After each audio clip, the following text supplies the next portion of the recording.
Hello and welcome to Being Boss, episode number 60. This episode is brought to you by FreshBooks Cloud Accounting. All right, you guys, today it's just me and Emily here. We're so excited we love our guests and we love interviewing experts, but we're also really excited to be just the two of us today. So we thought that we would talk about, and this is something that's been on my mind a lot lately, getting in a boss mindset. And I think that some of the parts of a boss mindset include inspiration, motivation, discipline, and action. So today I really want to talk about what those four things are and the differences between them. And we'll be peppering in some good action stuff too. So it won't just be all esoteric mindset stuff. We'll be giving you practical tips for doing the work. Get your business together. Get yourself into what you do and see it through. Being boss is hard. Blending work and life is messy. Making a dream job of your own isn't easy. But getting paid for it, becoming known for it, and finding purpose in it is so doable if you do the work. Being Boss is a podcast for creative entrepreneurs, brought to you by Emily Thompson and Kathleen Shannon. Check out our archives at lovebeingboss.com. But first, I'm going to talk about the fact that we have rented a yacht. Yes! Yes, I love that book Yacht has been on my to-do list lately. I just want to point that out. I was looking at photos of it and I was like, oh my gosh. Yeah. I've never been on a yacht. I've been on a sailboat in Sayulita and it ran out of gas in the middle of the ocean. And so I thought that you could just lift up sails, right? And then get back to land. Not that easy. Sailboat. Not that easy, apparently. So we had to have a little tugboat come and rescue us. But I've never been on a yacht, and it's going to make me feel like Beyonce. Yes, I actually need to go buy some Beyonce clothes just so I really get into it. I need to start a Pinterest board, a yacht outfit Pinterest board, so that I can totally rock it in Miami. So, yeah, I guess we should clarify that we got the yacht for our Being Boss vacation in Miami, which is going to be this April. And if you guys are interested in joining us, we still have plenty of room. I feel like every vacation, or at least the last vacation we did, because we've only had one before, it sold out really fast. And afterwards, people were like, oh my gosh, when's the next one? So go to lovebeingboss.com/Miami. And we're super excited about the yacht because we're getting help from FreshBooks to pay for it. So FreshBooks is going to make us all feel like total bosses on a yacht. Yeah, cocktails and hors d'oeuvres and under a full moon on a Friday night, cruising around Miami on a yacht. I literally cannot think of anything I would rather do with all the bosses than hang out on a yacht. Period. And I think it's fun because, you and I would never rent a yacht together, just the two of us. I would, but I can't usually. So I think what's cool about it is, we're almost all pooling together to be bosses together. What a metaphor for uplifting each other. The tide rises together. We can all be boss together. So anyway, FreshBooks is helping us make that happen. And I also am super stoked because I got an email from FreshBooks earlier last week saying that they are redesigning. So I think it's going to be a whole new design. It's going to be a lot more intuitive and visual. And I already feel like it's so intuitive and visual and easy to use for tracking my income and expenses and billing clients and receiving payment.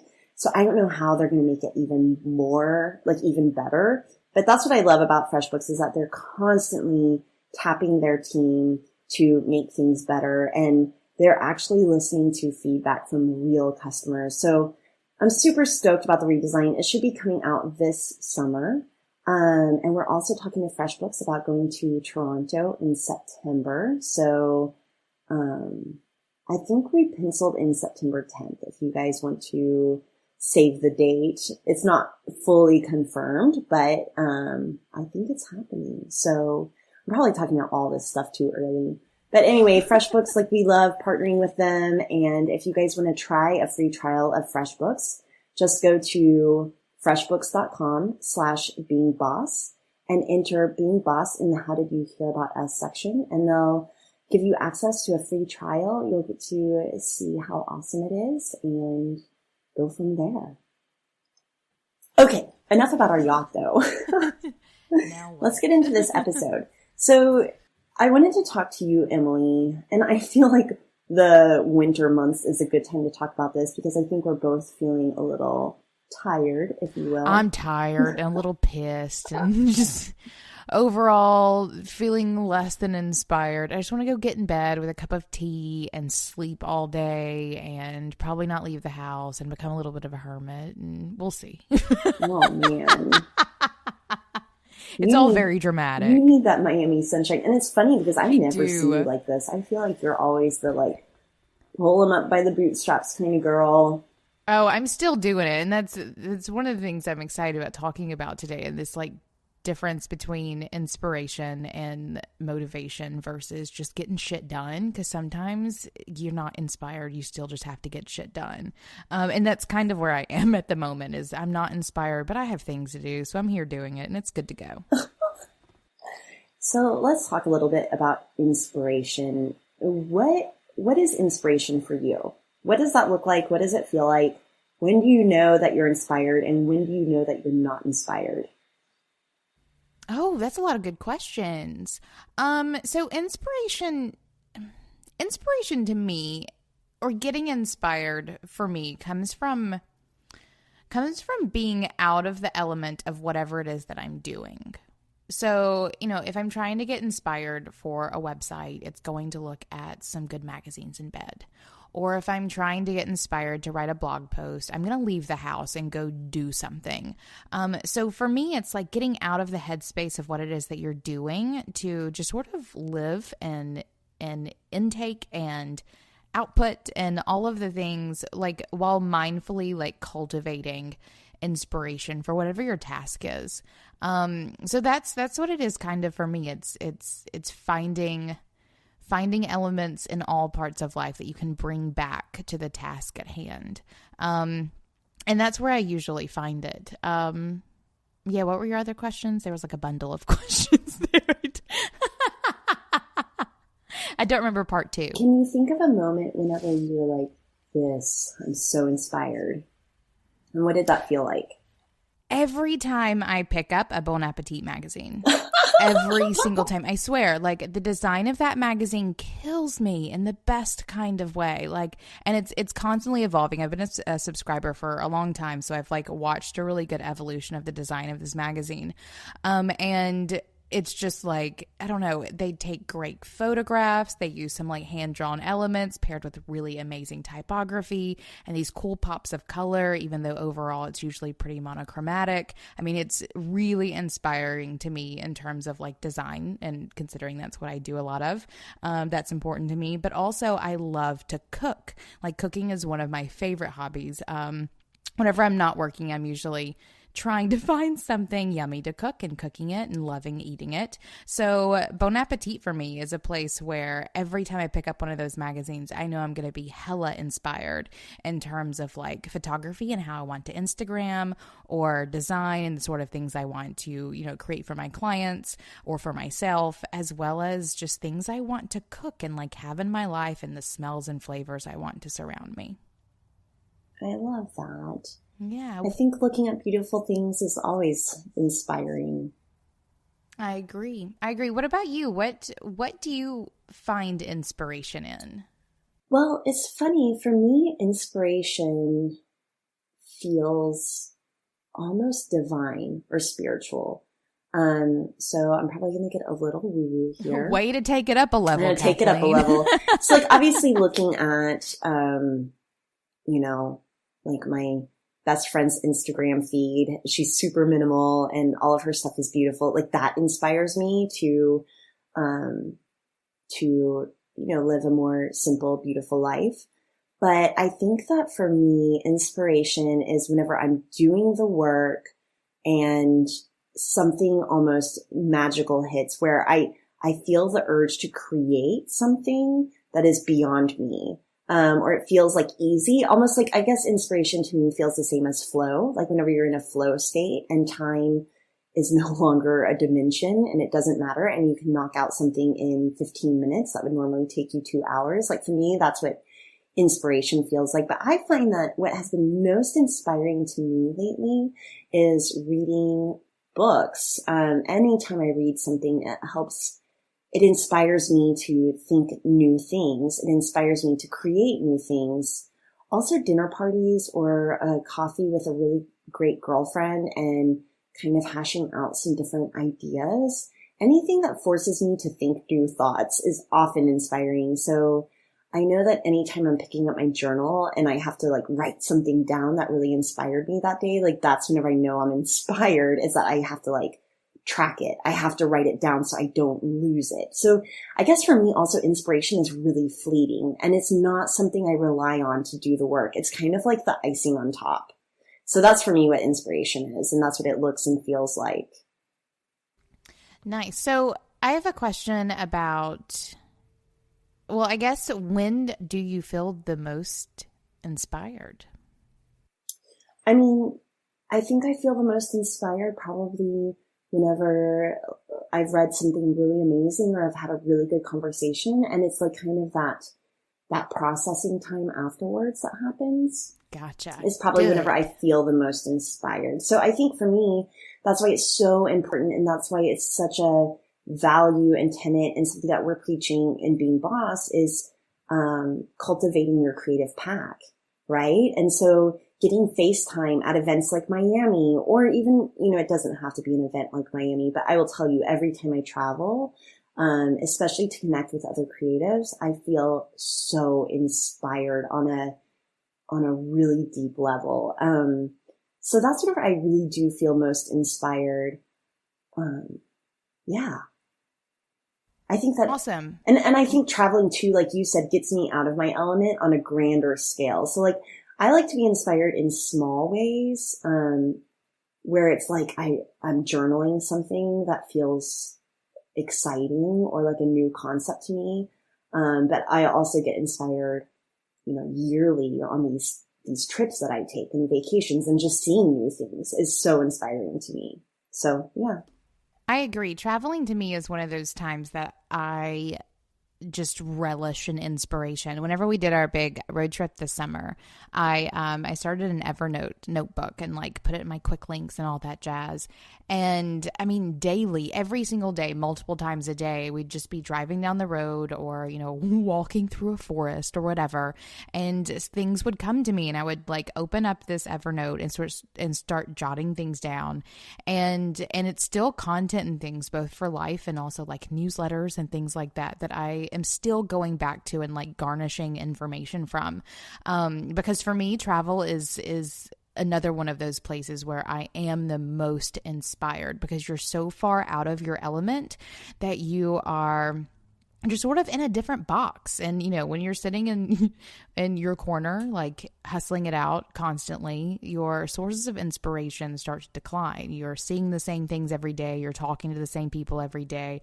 You're wearing the same things or eating the same things. Like, inspiration starts to decline. Whenever you can remove yourself from that box, and go do other things, you're opening yourself up to innumerable sources of new inspiration.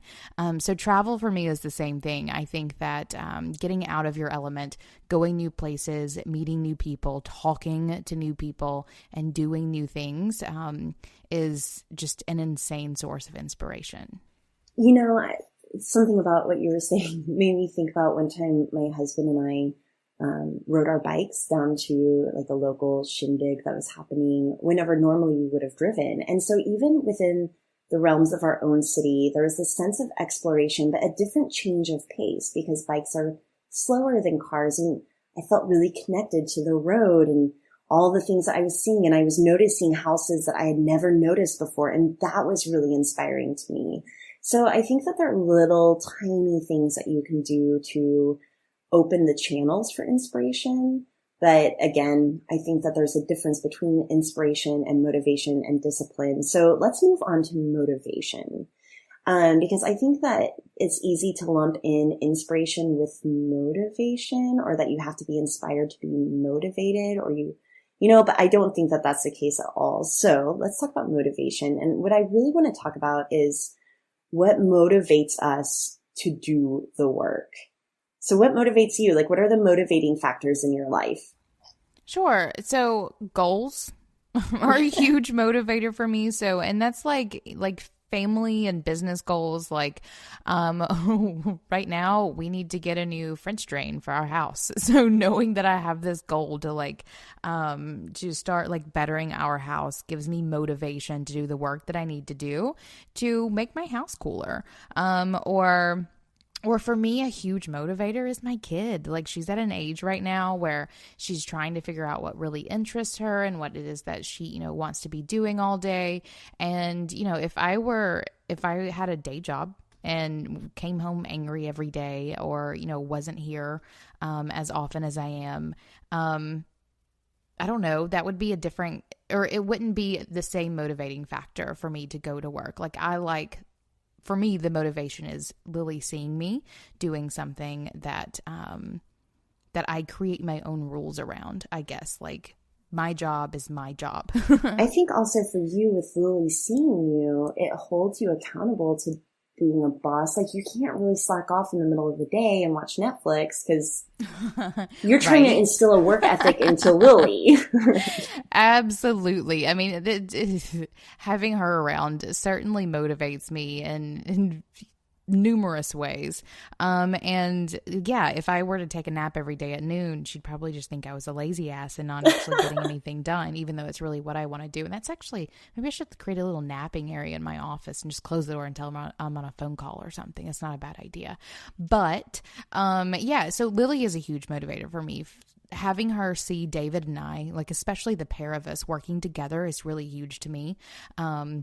Working together harmoniously, as well as building a life together in a way that we choose so that we can do the things that we want to do, whether it be travel together, because we do have a lot of that coming up, or if it's just being able to take Thursday mornings off to like hang out downtown and go to the aquarium. Like having these sort of life goals in place, having a kid watching me do it every step of the way.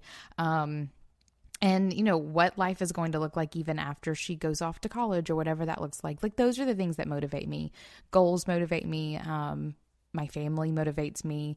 And also, like, my own, like, self-worth motivates me. Like, I know what I'm capable of. And even then, I want to do more. I want to continually prove to myself that I'm capable of more than what I'm already doing. So those are some things that motivate me. And what about you? Well, I mean, for sure goals. And for me, a lot of material things motivate me. And I'm starting to feel a shift in my life a little bit, probably because I'm completely comfortable. But for a long time, money is definitely a motivating factor, and it still is. Because for practical reasons, like we have bills to pay. I want to retire. That's a motivating factor for me. So yes, money's a good thing. And being comfortable in your lifestyle. So that's definitely a motivating factor for me. But then also beauty motivates me. And I feel like I'm always striving for beauty, whether that's in my house or the car that I drive, or even the way that I look and feel. I just want to be surrounded by beauty. But also, kind of for me, what motivates me are other people that I admire. So right now, especially, and I think I've mentioned this before, but comedians really motivate me to be, yes. I know that like a lot of comedians are kind of sad people, but whenever I listen to comedians on podcasts, like they're always just so funny, and there's like I want to say lightness, but I don't think that's it, because sometimes their humor is really dark, but there's just like a levity to the way that they at least are presenting themselves. And I want more, like, I just want a lot of laughter in my life. And so like that sort of thing motivates me, or it really holds me accountable to being the person I want to be, is surrounding myself by people that motivate me to really be who I want to be. So like my friends motivate me, my family motivates me, my husband obviously motivates me. I want to say that Fox motivates me. So my son, except that, I don't know. He motivates me to like definitely be a good mom and be a more patient person. But as far as like my career drive goes, I think I've always just had this like internal drive that doesn't need a lot of motivation. So I think also like my goals, like my life goals outside of work motivate me to work smarter and not harder. But that's a hard one to let go of. So I don't know. Like definitely just learning from other people motivates me, or seeing how other people are living and being like, yes, I want more of that. I also want to talk a little bit about kind of like positive reinforcement and negative reinforcement whenever it comes to motivation. So this is actually something that I learned in my coaching training with Martha Beck, and it's something that I do with my own clients when it comes to coaching them. I think that so many of us are used to punishing ourselves whenever we don't do something. But I think a really boss way to live is to reward yourself for doing a job well done, right? And I feel like that's kind of what we're doing with our boss vacations. We're rewarding ourselves and each other with a badass vacation for a job well done. And I do it in little ways too. So what I would recommend to our listeners, and maybe I'll even upload the PDF to our newsletter list, which is like getting stuff done step by step and rewarding yourself along the way. Let's say you have a goal and it's to make a certain amount of money, or maybe to like buy a new computer, for example. Work backwards from that goal and look at all the things that need to happen for that goal to happen. I think that money is easy because it's easily measured. But maybe it's even something like launching a podcast or rebranding yourself, or what are some other like tangible goals? I mean, metrics for me are huge in terms of motivation. I think, newsletter subscribers, or, getting the bounce rate of your website up, down actually. So let's like say those it's sorts like, of things too. let's say it's a newsletter. Like you want to have a badass newsletter and that's your end goal. Then working backwards from that goal. And so this is kind of like getting shit done step by step, working backwards from that goal. Like the very next thing to having an awesome newsletter is actually sending out the newsletter. And then that means before sending out the newsletter, you need to write the newsletter. And maybe before that, you need to figure out what your opt-in is. And before that, you need to figure out your hosting. Are you on MailChimp or Constant Contact or, whatever it is? So there's lots of steps, right? And this is for anything. And you need to break the steps down.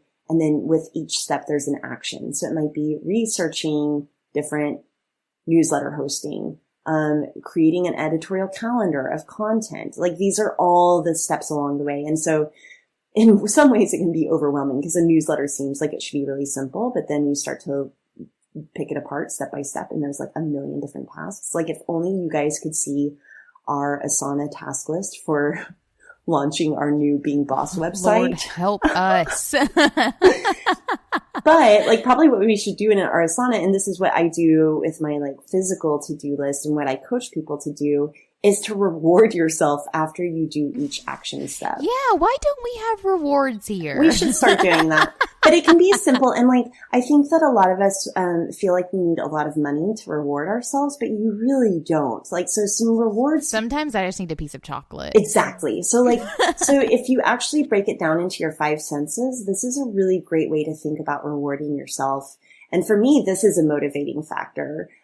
Even earlier today, I wanted to do a Periscope, and because I wanted to do it, I was like, okay, I'm going to reward myself by doing a Periscope after I wrap up this client project.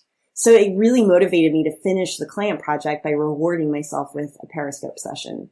So, but like little rewards along the way, what you can do is think about, so instead of punishing yourself for not doing something, the goal is to reward yourself for doing something. And a great way to do this is break it down into your 5 senses. So think about your favorite smells. Like, what do you love smelling? And then think about your favorite tastes. What do you love tasting? What do you love to look at? What do you love to feel? What sounds are amazing to you? So think about your 5 senses. And so for me, for example, a reward that might involve the sense of touch. Yeah, where are you going to go with that, Kathleen? You couldn't even do that with a straight face. I was going to say, like, maybe taking a bath with some Epsom salts. So that might be a really good reward, is like a hot bath, or even, like going to the sauna. Or, you know, like you said, eating a piece of chocolate that's not expensive. Something that for me, a way that I like rewarding myself is with flowers. It's usually not very expensive. So if I am buying myself something as a reward, it might be under $10. So it might be getting some fresh flowers for my house, and that's a reward for a week well done.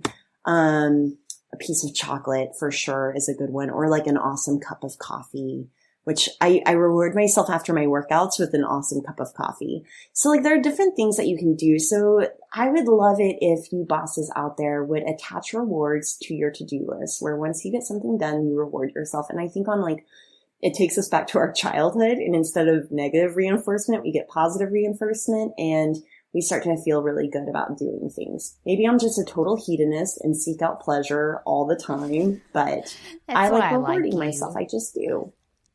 No, I think that's perfect. I mean, there's certainly tactics that I use. I mean, having a cocktail Friday at 5 p.m., like those sorts of things, like you do those, and that, like, I don't know, that makes it all worth it. One of the things I've been doing lately, I've been doing some wellness coaching with Jason from Present Tense Fitness. He's awesome dude. And we kind of realized that, you know, I was hustling so hard that I wasn't taking lunch. Like, it just wasn't a thing that I was doing on a daily basis. I would get in here and I'd just like hustle things out, and we had to talk about it, because what the hell am I doing when, you know, people with 9-to-5s get lunch breaks, but I get to create a dreamy job for myself and I don't bother taking one myself. So, and not that lunch break is any kind of reward. It's that's like human rights, but it is one of those things where as entrepreneurs, we tend to like walk out of the self-care factor in like the very basic sense, because we're just hustling things out and we're getting shit done. And by attaching these rewards and being mindful of what it is that you could be doing for yourself, to just sort of make your life better in little ways and reward yourself for what you're doing, or simply be a good, responsible human being to yourself. It's all very important and should certainly be a part of it. It's not hedonistic. It's like, it's necessary. It's joyful.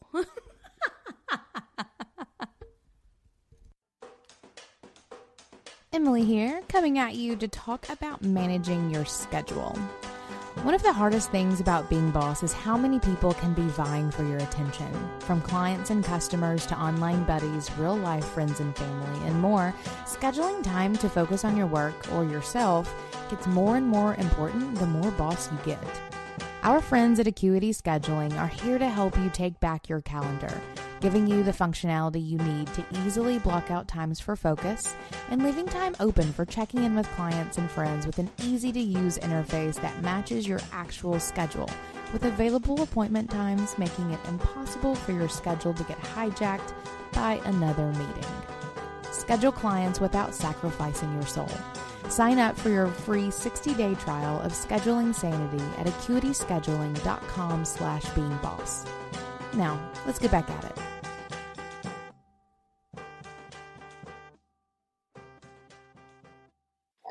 All right, let's talk a little bit about discipline. I feel like that is such a huge topic. Like, people are always saying, I don't feel disciplined. I'm just not disciplined enough. What are your thoughts on discipline in general? I don't know how I can say any of this and come off as a barely nice person. And maybe just take that out, Corey, but really. I mean, I came from a very well-disciplined family.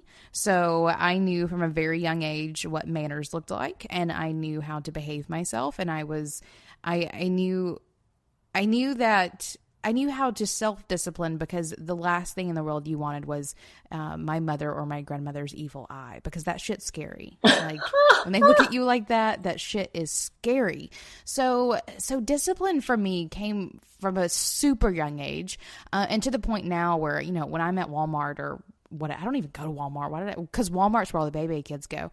Whenever I'm out and I see these kids misbehaving, like, it irks me on the most deep, sincere levels, because if you don't get good discipline as a child, you are not going to be a well-disciplined adult, period. Because if you can't follow, or if you don't have discipline from someone else, learning discipline from yourself is just not going to happen very easily. So some views on discipline is that it starts early, and a grandmother's evil eye certainly assists. But it is something where it has to be something where you discipline yourself, as an entrepreneur or as just a responsible human being. Like, being in someone else's business, being an employee for someone else requires some hardcore self-discipline too. And it does get kicked up a heavy notch whenever you decide to work for yourself. And discipline is just, it's a choice. It is a choice to do what you have to do, even when you don't want to do it. And that's the daily for any entrepreneur, is doing stuff. And most often it's things that you don't necessarily want to do, unless you just have tons of money and can outsource everything, in which case, high five. Like, that's my dream. That motivates me a ton, this idea of just outsourcing everything so I can just read books all day. So discipline is just necessary, and it's one of those things where if you find yourself talking about a lack of discipline, you have little discipline, because instead of talking about it, you should be doing shit, basically. Is that nice? Was that nice? Well, I just feel freaked out. Like, what if I'm not disciplined Fox enough? Now I'm freaked out. Let me spend a little time with him, Come and I'll tell you, and then I'll look at him, because I also inherited the evil eye. Like, I have a very well-disciplined child. She has really great manners. She also, I think, is going to get the evil eye a little early. Like, sometimes she kind of gives it back to me, and I'm like, dude, no, but really, like, it's kind of there. It's a little frightening. Well, so for me, discipline is committing to action, or like, and I'm thinking of it much more in the entrepreneurial way and the mindset way versus necessarily growing up with manners and not being a total ass, which I'm now freaked out with my parenting decisions. Like, I hope, I can only hope. Like, I feel like my kid is probably the one that you're referring to in Walmart. Oh, no, except he's I'm at Whole Foods. He's at Whole Foods instead of Walmart. Perfect. No, but like, and he's 2. So like, we're definitely going through a phase where I'm like, oh my God. Oh yeah. 2 and 3 is just going to be hell regardless. No. And it's not even Fox. And I like what you say there though. Wait, what did you say? Well, it's that discipline is committing to action. And so for me, yes, it's like a way of, I think that discipline, just like I was saying about motivation, I feel like discipline is always viewed as kind of this like punishing, strict, hard thing. But for me, I like to think of discipline as a series of actions or habits that I am committed to. And so I think that my personality type is, well, I kind of have an addictive personality type, which I think also makes me really good at discipline just naturally. So, but I have kind of wavered in that since having a baby. So I feel like it's given me more compassion for people who, where discipline doesn't come naturally. So, you know, I mean, I think it's easy for us to just say, like, buckle up and do the work, but it can be hard. So with that, I think that it's like kind of, especially for entrepreneurs, we get to make our own rules. I think that discipline is giving ourselves the rules to live by. So that's for me what discipline is. I agree. And I'd like to edit that to like, it's consistent commitment to doing the thing. I think that self-discipline isn't just something that happens once and you're done. Yeah, it's a constant practice. Yes, it is. It is. It's constant, and it's not fun, and it's not easy. But it is a practice. No, that's a lie. it's not fun. It is fun. Sometimes it can be fun. Well, I think it becomes and it does fun. become easy. It becomes easy for sure. And so it's not even a thing that you think of as not fun or not easy. Like, I don't even think about it every day when I get up anymore. Like, I simply get up and I have my routine and I get my shit done and I'm done. And it's not self-discipline. It's a routine that I don't think about anymore. And I think that is where you have to get. So it is a practice. It's absolutely a practice. And if whether you started discipline as a practice when you were a baby, or if it's something where you've had to teach yourself along the way, it is something that you do have to mindfully do until you don't have to mindfully do it anymore. So one of the things that I feel like I have a good discipline or good practice in is working out. And that's something that a lot of people might struggle with. And so for me, and it's simply putting on my shoes and going out the door and having it scheduled in my calendar. Like, that's a huge thing for me. It's also a rule by which I live. I don't feel guilty for it. I just do it, right? So I'm trying to think of things that I don't feel so disciplined in whenever it comes to, like, lately, it's kind of been doing the work. Like, I feel like, and I am embarrassed admitting this to you because we're business partners now. Great. And we've got a big old website to do. But I don't feel disciplined in, like, getting in Slack, for example. I'm not disciplined in going in there and checking off my tasks. And that's something that I would love to be more disciplined with. So do I just commit to opening, or I'm sorry, I said Slack, I meant Asana. Do I just commit to the consistent action of opening up my Asana, even if I know that not all the tasks are going to get done that day? Like, what would you say? Like, how would you coach me through this, Emily? Sure. So I think it is taking the first step and opening Asana and seeing the lots of red little to-dos you have there because they're late.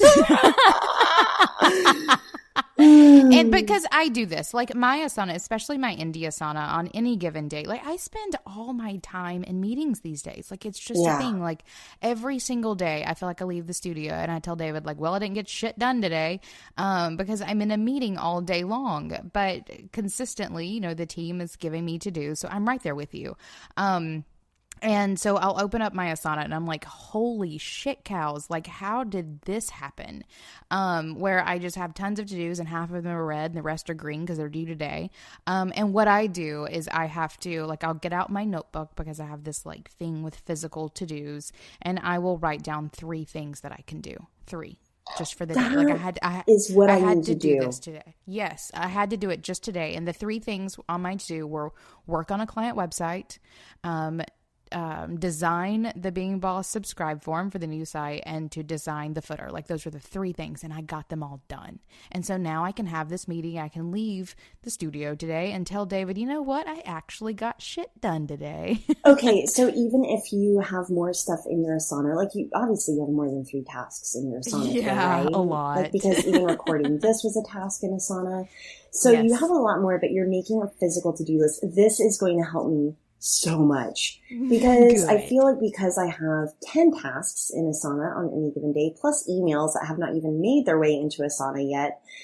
But I think the idea of, for me, I used to have a post-it system, but I felt like because I was in Asana and doing project management from Asana, that I wasn't being efficient by having a physical to-do list. But I'm going to start doing this starting tomorrow because I really do think it's going to help me get more disciplined in that.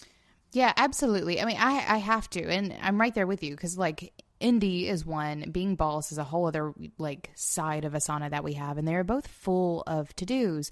But even today, like, after I finished my 3 to-dos that I decided to take out of Asana and put in my physical notebook, I was able to go into Asana then and do tons more little things that were just sort of waiting and easy to complete, because a lot of them are really easy to complete. It's usually just comments I need to read through so that I know something, or just a quick reply to something to answer someone's questions. So by doing those 3 things, I was freed up enough to go do lots of other things because I had accomplished the big 3 looming things. And it left me plenty of room to go do all the other things as well. And I think that your team is really, I mean, we should have a whole other podcast episode on this, but, I think that your team is really good at putting everything in as a task. And it's a really good way that you guys stay in communication with each other. Whereas I'm sure my team is like, what the hell is Kathleen working on? Or, you know, what is it that she needs me to do? Because I don't put every little thing in there. And, but I think it's a really smart way, especially if you have a team to work. I think that if you're a solopreneur, you don't necessarily need to put every tiny task in Asana. Because there's some things that you just get done and check off your list without even having to put it on a list. Definitely. What about, is there anything that you struggle in that you feel like you wish that you were more disciplined with? Ooh. I mean, I know you're perfect, but come on. Right, I know. I'm having a really hard time thinking of somewhere where I could be better.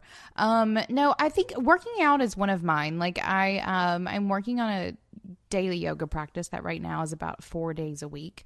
And so like that's obviously something I'm working my way up to the 7 days a week daily yoga practice. So that's an area that I have been working on very mindfully lately. I wish I could like make myself shower every day like a regular adult. That's something that that I like air quotation struggle with, because it's not actually a struggle. I don't really care. But very often David's like, let's go get dinner. And I'm like, David, I haven't showered in 2 days. I'm not leaving the house. So personal hygiene apparently is a place where I'm lacking some self-discipline. I think in these winter blues are killing me these days, but like I'm having a hard time just like, I think just sort of being happy where I am. And like I spend a lot of time like almost berating myself for not being happier to be where I am these days. And that's a self-discipline too. Like being happy in the moment is something where you have to like commit to feeling a way even when there's not things there actively making you feel that way. So I've been like coaching myself through some winter blues pretty hardcore. Can we talk about that for a second? Absolutely. Because I'm in the same boat a little bit. And dude, I'm depressed as shit. I mean, I feel like I'm always like low level, like borderline. Right? Well, and I don't, I think that it's like, I think it's a thing that a lot of entrepreneurs have in common. I think that a lot of us are used to comparing ourselves to other people. And I know that comparison is the thief of joy, but comparison for me, like I was saying earlier about motivation, comparison, looking at how other people are living and doing motivates me, but it can also kind of be a thief of joy, because I'll start to see things that other people have that I don't have that I want, and I'll get depressed. Or things won't go the way that I expect or want them to go, and I'll get depressed. And I think that that's something that a lot of us struggle with. So yeah, let's talk about that for a second. And for me, so I just signed up for, Carolyn Elliott's course Influence on Practical Magic. Me too. I'm stoked. Me too. And one of the things that I was inspired about by it is that like I am over self-help. Like I just feel like I am therapied out. I am coached out. I am reading all the books out. Like I just want to live my life. And one of the things that I really liked about Carolyn Elliott's course, even though now I'm taking another course, is that I really feel like she owns it. Like I feel like she kind of owns the darker side of the human experience. And I feel like whenever you can own it, you have more power over it, or rather it has less power over you. So that's what I'm really excited about. And so I wonder if there's like and it's hard to say, like obviously whenever you're depressed for me to go like, Emily, can you just own that feeling? But kind of. I do every day. No, I really do. So I feel the same way about this influence thing. And there's been a couple of ways that I've been trying to work through my winter blues. I'm like, I don't know. I'm really trying hard not to go the medicated route, though it's a thing in my family where I'll be very surprised if I get very far without needing it. So it's been just a very mindful journey for me. And this winter has been pretty hard. It hasn't been the hardest one I've experienced. A couple of years ago when we lived in the mountains, I like got really hardcore, like, what is it called? Seasonal affective disorder or whatever they call it. So I've been journaling a lot. I did Erica Midkiff's Explore Challenge in January and totally loved it. Journaling something I've done off and on my entire life and in weird different ways. And this has really helped me sort of find a nice like groove in just journaling. And I find that has helped me a lot. And whenever I'm having like darker days, I'll journal like twice, like once in the morning, once in the evening, just sort of getting it all out. I feel like that to me is some really good therapy. Because I was telling David the other day, I was like, I feel like I need a therapist. Like I just need someone to bitch at, like someone that I can pay just to like let all the things out that I need to. And then I realized that's what my journal is for. I have one, like I spent last week just crying for a solid hour in her office. Yeah. Well, see, and that's exactly what I would do. Like, I know I would probably just walk in and start crying, period. Like, I probably wouldn't even say anything. It would just go. So I've been journaling a lot, and that's been really helpful for me. And I agree with taking Carolyn's influence course, because I also believe in like the darker side of the human experience. And I do feel that, that by embracing that and like, I don't know, melding that with the light part that like I want to show everyone, but like I'm scared to show them the dark. Like here's all of it, guys.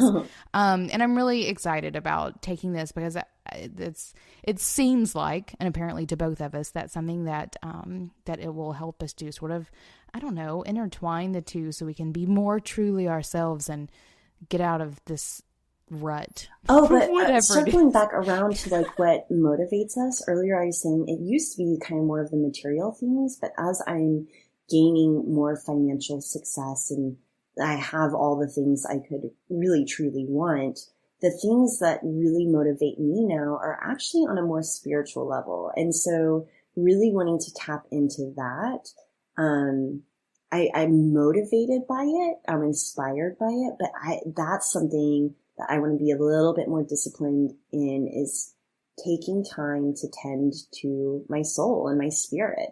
So that's been, that was a motivating factor for taking this course. And I love that you're journaling, and it's something that I know whenever I'm journaling, I feel better in general. And then I'm starting to feel down and I'm like, oh, I wish I could just get out of this, but I refuse to journal. And I'm like, well, that's kind of like meditating exactly. And like all the things. I completely agree. And I mean, I've dabbled in all of it a lot, especially over the past probably 2 or 3 months. And, you know, we get to talk to so many cool people, and they're all like, work out every day and meditate every day and like do what you love and all that jazzy stuff. I mean, I think everyone has their own flow. Everyone has their own flow of like inspiration and motivation and the things that help them do the work. And like inspired or not, sometimes you just do the work. And I feel like that's where I've been. There are ebbs and flows to everything. Like, I think that, you know, seasons, like winter is not my jam. And so it's just like right now I'm like hunkered down. I'm doing the work. I'm like knocking out those tasks. We're launching a website. I am doing lots of yoga, you know, in the bedroom and just those sorts of things. Like, this is not my like shining time of year, but it is a time of year that I'm totally working on me a lot. Like, I'm journaling, and David and I are chatting a lot, and I'm reading books because I'm done looking at screens. Like, working online is killing me these days. But this very like inward facing, like just getting my own shit done and just sort of being who I am and dealing with who I am, so that this spring I can blossom and be a beautiful flower. We'll see how that goes. I want to yeah, I think. Oh. Mm-hmm. Well, earlier you were talking. Go. No, you go.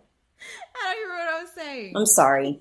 Okay, so earlier you were talking about wanting to be more disciplined in working out. So you're doing this yoga practice, and I wanted to highlight that a little bit because I recently worked with a client who was really feeling like she just needed more discipline, and I'm not disciplined enough, and really like, you know, flogging herself for not being disciplined enough. Okay, I never know if the word flogging is like, means, you used it correctly. Does it mean, okay, because I thought it might mean the same thing as like sexing in like the UK. Oh. Isn't that a word? Bugger. No, know. They say bugger, but like bugger off.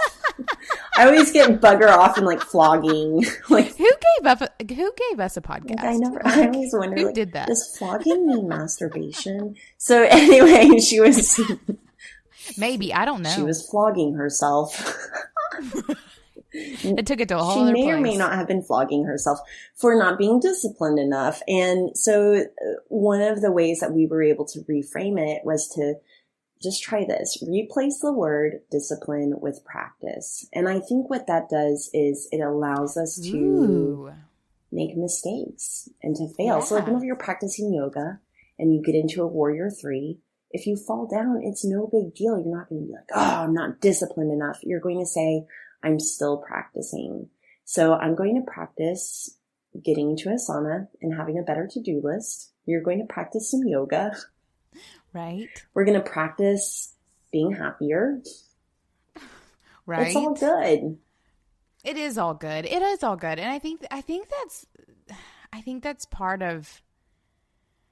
Actually, let's circle this back around to inspiration, because as I've been working through my winter blues, and just hunker down and work, one of the things that keeps me going, keeps me motivated, and like I draw inspiration from is just knowing that this isn't as good as it gets.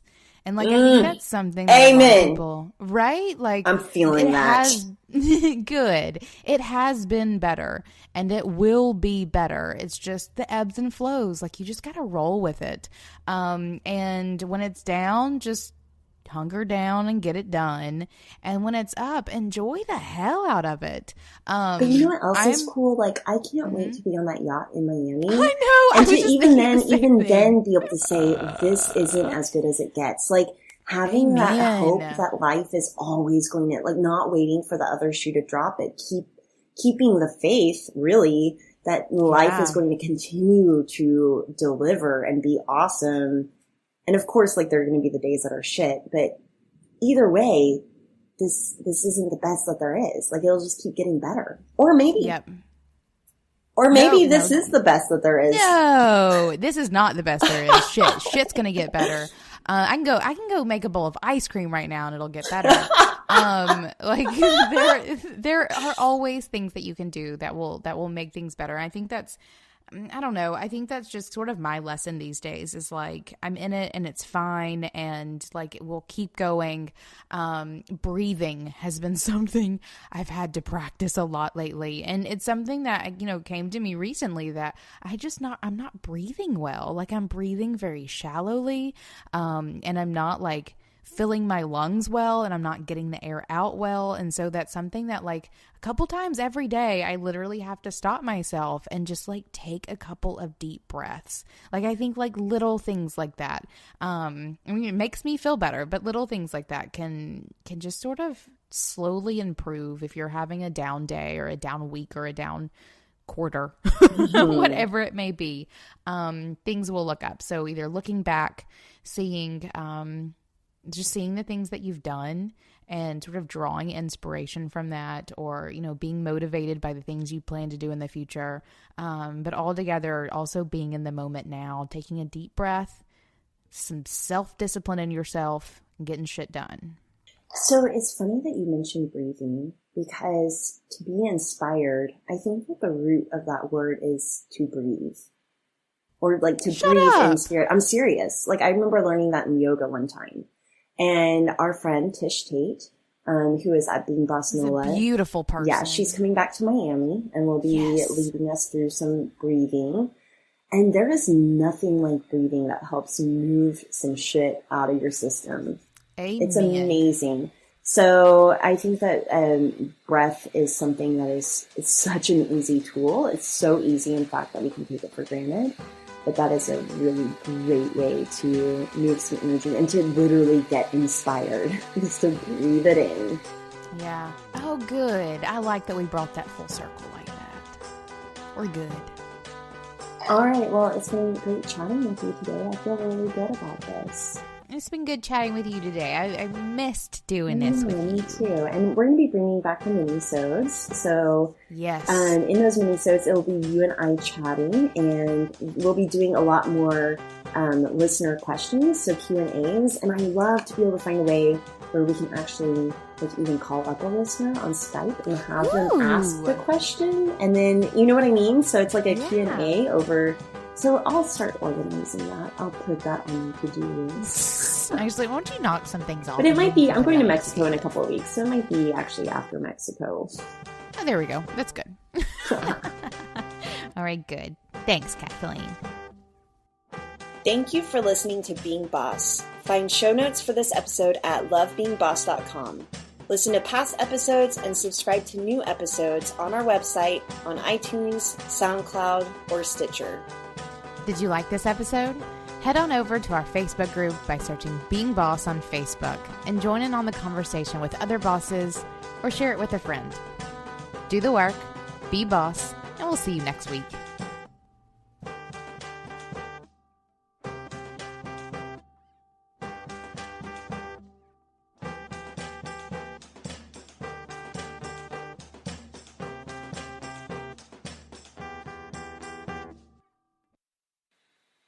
Today is just me and Emily here. Get away from that. Is it too loud?